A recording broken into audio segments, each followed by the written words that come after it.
Assalamualaikum warahmatullahi wabarakatuh. Perkenalkan, kami dari kelompok 4 yang akan membahas materi terkait masyarakat madani dalam perspektif Islam. Dengan beranggotakan saya sendiri yang bernama Haifa dengan NPM 2021541007, lalu ada rekan saya yang bernama Reka Hijriyah dengan NPM 2021541113, lalu ada Resa Diana dengan NPM 2021544083, lalu ada Syifa Baidatul Qalbiyah dengan NPM 2021545501. A'udzu billahi minasyaitonir rajim. Bismillahirrahmanirrahim. Kuntum khaira ummatin ukhrijat lin-nasi ta'muruna bil ma'rufi wa tanhauna 'anil munkari wa tu'minuna billah. Walau amana ahlul kitabi lakana khairul lahum minhumul mu'minuna wa aktsaruhumul fasiqun, yang artinya, kamu adalah umat yang terbaik yang dilahirkan untuk manusia, menyuruh kepada yang ma'ruf dan mencegah dari yang munkar, dan beriman kepada Allah. Sekiranya ahli kitab beriman, tentulah itu lebih baik bagi mereka. Di antaranya mereka ada yang beriman dan kebanyakan mereka adalah orang-orang yang fasik. Quran Surat Ali Imran ayat 110. Dengan materi pertama yaitu pengertian masyarakat madani yang akan dibawakan oleh Syifa Baidatul Qalbiyah. Kepadanya saya persilahkan. Terima kasih kepada moderator. Saya akan menjelaskan tentang pengertian masyarakat madani. Masyarakat madani atau dikenal dengan civil society diterjemahkan sebagai masyarakat dalam membangun, menjalani, dan memaknai kehidupannya. Istilah masyarakat madani muncul di Indonesia ini pada 26 September 1995 oleh Anwar Ibrahim yang menjabat sebagai Menteri Keuangan dan Wakil Perdana Menteri Malaysia. Menurutnya, masyarakat madani merupakan sistem sosial yang subur berdasarkan prinsip moral yang menjamin keseimbangan antara kebebasan individu dengan kestabilan masyarakat.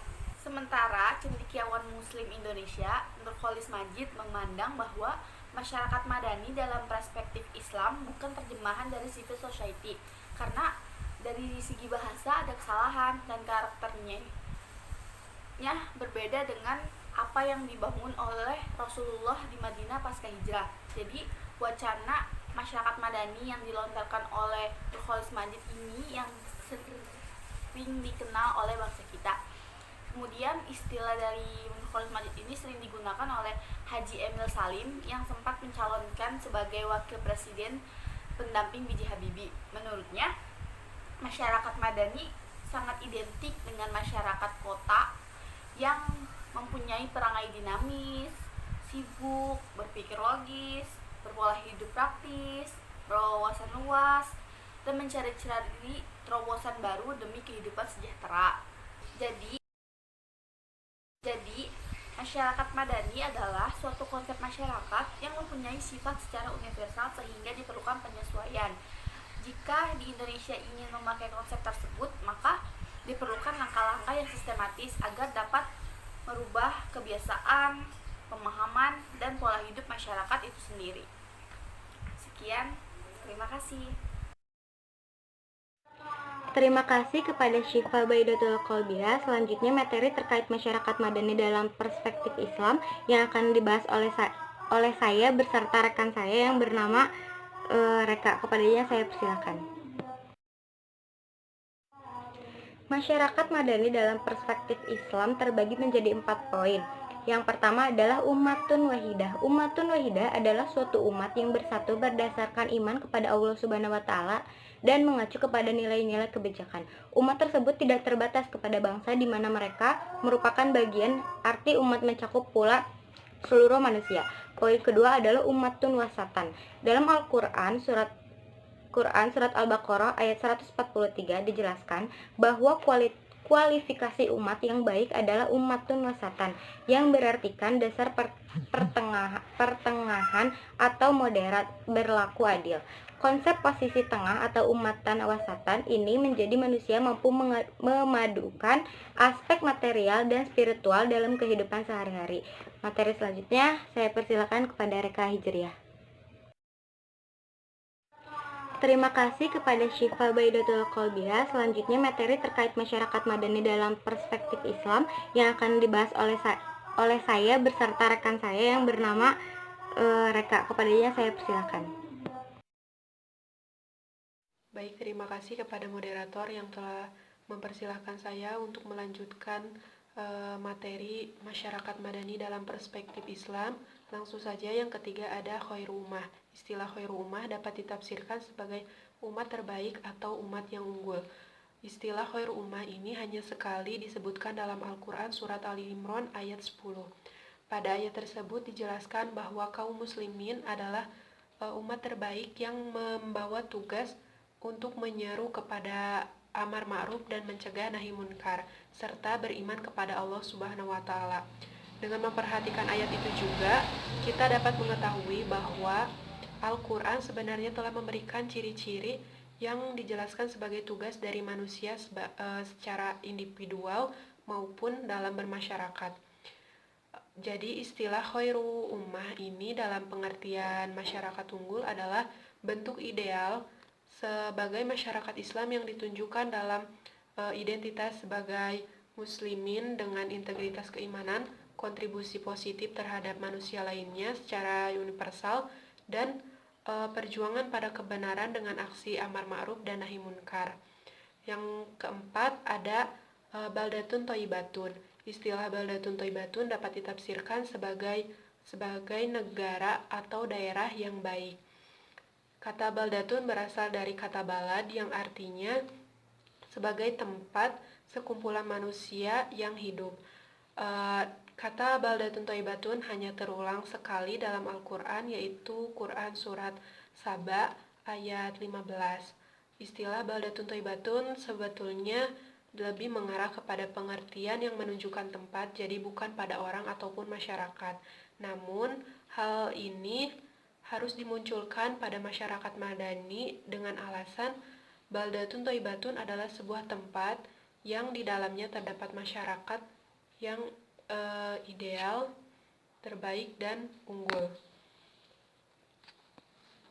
Dalam studi bahasa, ada istilah yang dikenal dengan makna kolokasi. Istilah ini merujuk pada istilah atau kata yang berada di dalamnya lingkungan yang sama. Demikian halnya dengan gambaran suatu tempat yang di dalamnya terdapat tanah yang subur, penduduknya yang makmur, dan pemerintahannya yang adil, maka bayangannya adalah masyarakat yang ideal atau yang disebut dalam bab ini sebagai masyarakat madani. Terima kasih, sekian dari saya serahkan kepada moderator. Terima kasih kepada pemateri sebelumnya. Selanjutnya materi terkait ciri masyarakat ideal yang akan dibacakan oleh Resa Diana. Kepadanya saya persilakan.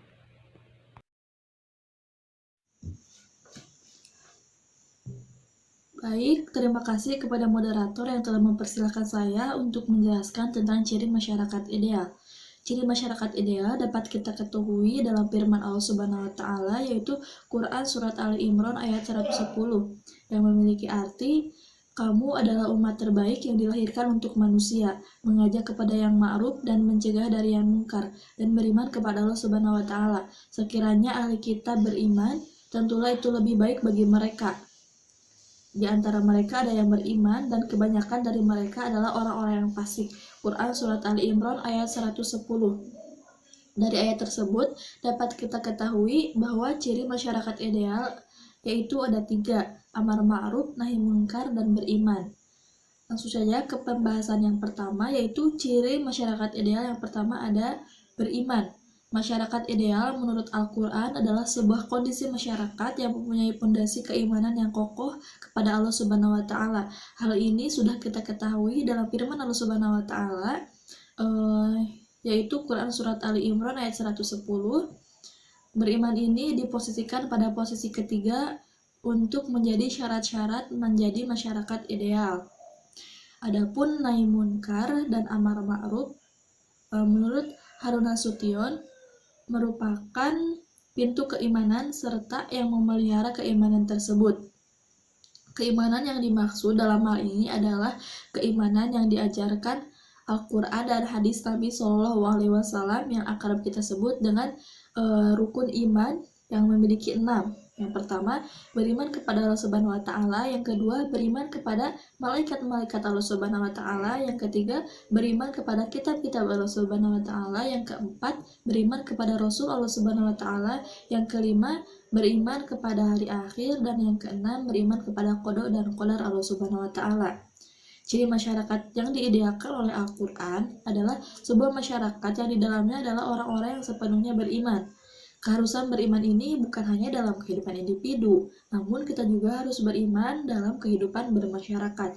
Hal ini dikuatkan dalam Quran Surat Al-Asr ayat 3 yang artinya bahwa semua manusia berada dalam kerugian, kecuali orang-orang yang memiliki 4 sifat, yang pertama yaitu beriman, amal soleh, berwasiat kepada kebenaran, dan berwasiat kepada kesabaran. Ciri masyarakat ideal yang kedua yaitu amar ma'ruf. Kata ma'ruf ini berasal dari bahasa Arab yang merupakan isim maf'ul yang memiliki arti tertulis atau ditulis, yang memiliki kata kerja yaitu arafa, yang memiliki arti mengetahui, mengenal, melihat dengan tajam, atau mengenali perbedaan. Atau amar ma'ruf ini bisa diartikan sebagai sesuatu yang diketahui atau dikenal. Dalam Al-Quran sendiri, kata ma'ruf ini disebutkan sebanyak 32 kali.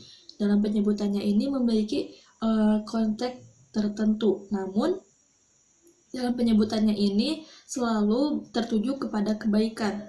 Dengan demikian, amar ma'ruf atau al-amru bil ma'rufi dapat diartikan memerintah atau mengajak kepada kebaikan, baik dalam bertindak, berperilaku, atau bertutur kata.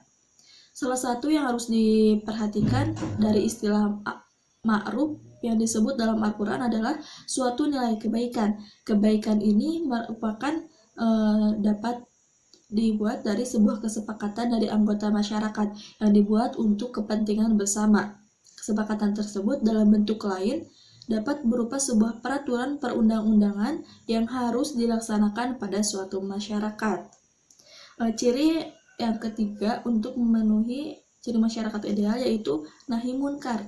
Nahi munkar ini berasal dari bahasa Arab yang terdiri dari 2 kata, yaitu kata nahi yang memiliki mencegah, dan yang kedua yaitu munkar yang memiliki arti sebagai suatu yang dipandang buruk baik menurut syariat maupun norma akal yang sehat. Maka makna ini kemudian menjadi luas dalam konsepsi syariat, yaitu sebagai segala sesuatu yang melanggar norma-norma agama dan budaya atau adat istiadat dalam suatu masyarakat tertentu. Dalam Islam, istilah nahi munkar ini sudah menjadi istilah yang menjadi ajaran pokok bagi agama Islam. Terlebih sudah menjadi tujuan yang utama, yaitu tujuan utama dari syariat yaitu untuk membangun kehidupan manusia dengan dasar kebaikan serta membersihkan dari nilai-nilai kejahatan. Istilah nahi munkar ini selalu disandingkan dengan kata sebelumnya yaitu amar ma'ruf yang menunjukkan bahwa semua kebaikan-kebaikan serta sifat-sifat yang baik sebagai suatu memiliki kebaikan. Sebaliknya, istilah munkar ini menunjukkan bahwa semua dosa serta kejahatan manusia sebagai suatu yang jahat. Jadi dapat disimpulkan bahwa jika kata ma'ruf ini merupakan suatu yang selalu bernilai kebaikan atau selalu menunjukkan kepada kebaikan, dan ma'ruf selalu menunjukkan kepada kata munkar atau kejahatan.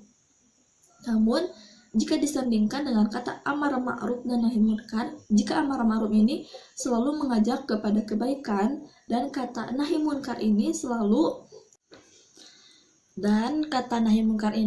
menunjukkan bahwa mencegah dari keburukan. Mungkin itu saja yang dapat saya sampaikan. Saya kembalikan lagi kepada moderator. Terima kasih kepada Resa Diana yang telah memaparkan materinya. Sekian presentasi dari kelompok saya. Wabillahi taufiq wal hidayah. Wassalamualaikum warahmatullahi wabarakatuh.